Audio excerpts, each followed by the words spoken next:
about systemic racism, and most times has it gotten worse since 1960? Yes, actually. Systemic racism has gotten worse since Jim Crow. Yes. So you want me to give you a stat? Black home ownership today is less than it was pre-Fair Housing Act of 1968. But let me also talk about the fact that being the welfare state. Let me also tell you this. A lot of times when we talk about racism, we only talk about the fact when somebody calls you.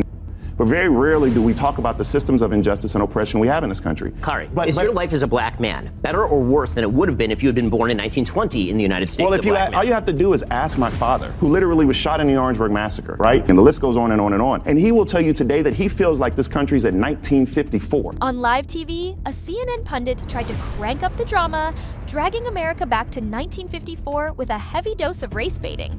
That doesn't mean it is. Well, you said he feels that way. That's ridiculous. It is. I have to object to that. But I cannot talk about it because I am not part of a group. I am a sentient human being. You're right. There's two ways you cannot understand something. One is to be too far from it. We're too far from it. We can't see like you can. One is to be too close to something. And then sometimes you can't see it accurately either. The audience expected sympathy, but Bill Maher wasn't having it. Instead of nodding along, he cut straight through the exaggeration with a brutal dose of reality. Bill Maher let him finish the monologue, but you could see the smirk building.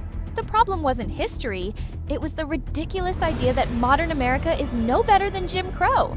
Bill was about to drop a shutdown that left no room for spin. Boom. Just like that, Bill Maher ripped the mask off race-baiting politics. No cheap applause lines, no fake outrage, just a clear reminder that facts matter more than feelings.